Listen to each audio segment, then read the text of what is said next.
Welcome to the Solid Signal Podcast for the week of December 20th, 2021. The year's almost over, and I think that we're all looking forward to a new year full of new promise. We still have a few mountains left to climb, as it were, before the world becomes an even better place. But I think we're on the right direction. I'm feeling good about our future. I hope you are too. The subject of this week's podcast is what's new in cell phones.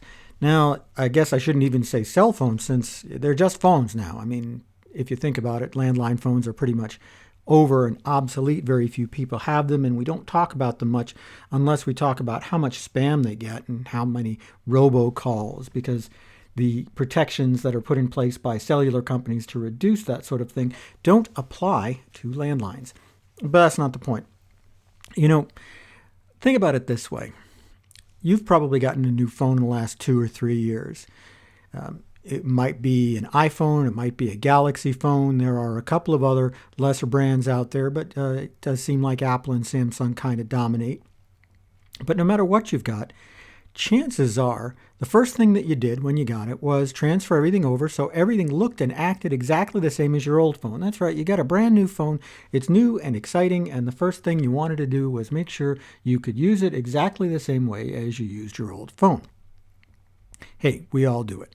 I've been transferring over my contacts and all my screen stuff and the way that my apps are laid out, for at least 7 or 8 years, and maybe longer. It's been a long time since I've really done any sort of major change to the way that my phone looks or acts.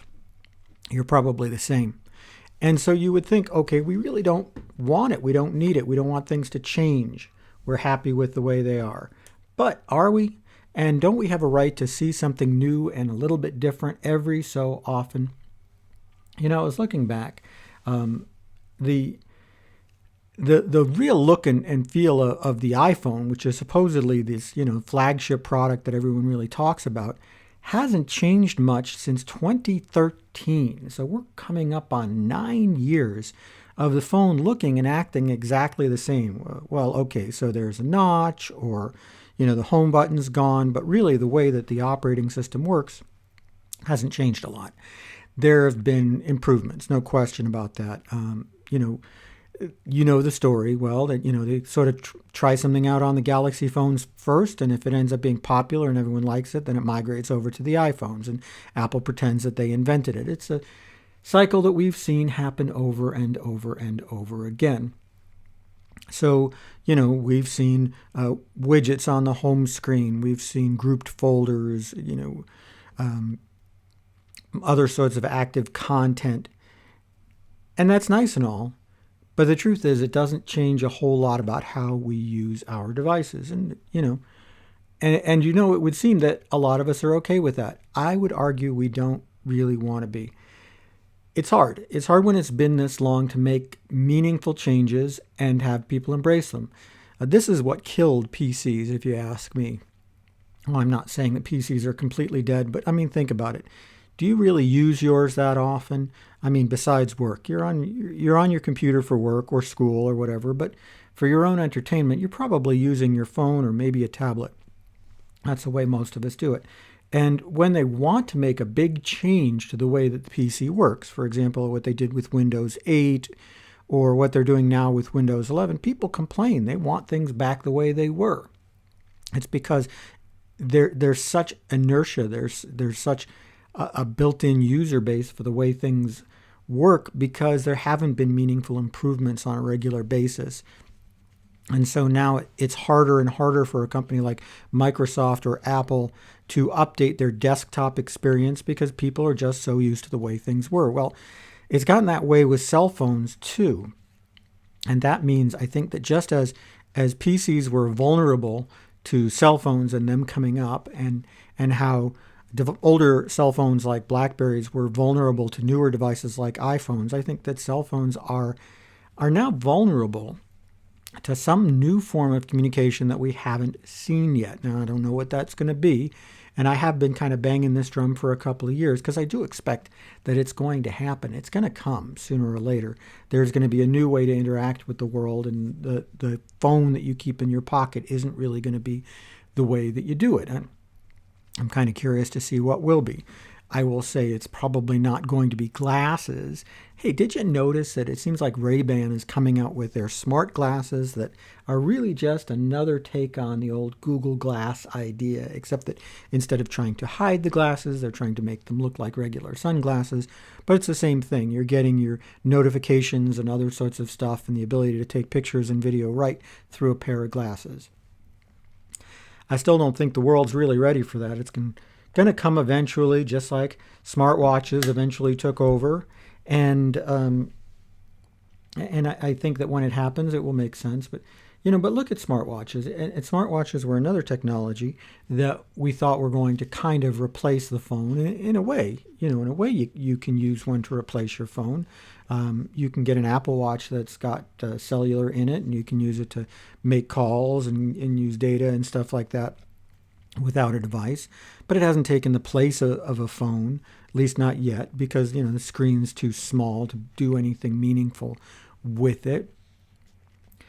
So something new is going to come because the makers of these phone operating systems, iOS and Android, have now made themselves vulnerable to a takeover, to a change, because there are going to be people on the leading edge that are excited about change, about something new, and not really just a change in the way things look. Apple could change things up a little bit on their iOS design. I grant you, it's getting long in the tooth. The same thing with Android. I look at an Android today, and the truth is I don't see a whole lot different from 5 or 6 years ago. But,